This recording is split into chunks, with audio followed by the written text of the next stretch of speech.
Hey guys, so quick video just showing how we use the large body pad to spot when someone changes level to effectively use the knee. So this can be quite a hard drill to do with pads, and especially when you kind of focusing on spotting the change of level but also closing the distance. I like to use the big pad rather than the belly pad because, well, as a pad holder is much safer, but also the student who's trying to develop that skill set, they're not as focused on the being as accurate, like a good knee to the body. Like I don't think accuracy is kind of as important as actually making a decent connection.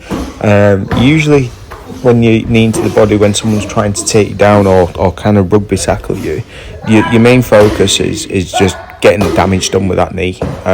Now, if you're lucky and you kind of spot it nice, what you can do is you can connect to the head. So there's a really good example of this in a fight, quite an early fight, where Igor Vachanchin fights against a guy called Nick Nutter, and he timed that perfectly and ended up kneeing him into the head. But I think a lot of that was from spotting that change at level and going in. He talked about that after the fight and in the interview. It is quite an old fight, so I'm sure it'll be on YouTube somewhere. But as you can see, Tezzy's using a frame as well, which helps prevent the takedown a little bit, because it creates a little bit of space as the person is trying to come in and tackle. So that can be a good thing to kind of develop in the drill as well, to make sure that the person is framing before he throws the knee. There you saw Jason did the exact same sort of thing. It can be a little bit of a hard one to time and do that. To get the padman the student using this really effectively.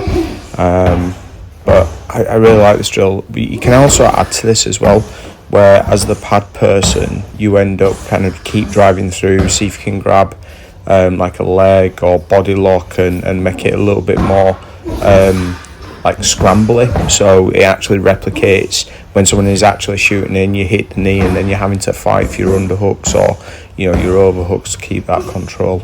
But again, I'm not sure how often people use this. Not a massive fan trying to use this drill with the pads because the distancing's all wrong. You need that pressure. You also want your student to be spotting that change of level to then initiate this technique. Hopefully you found that useful.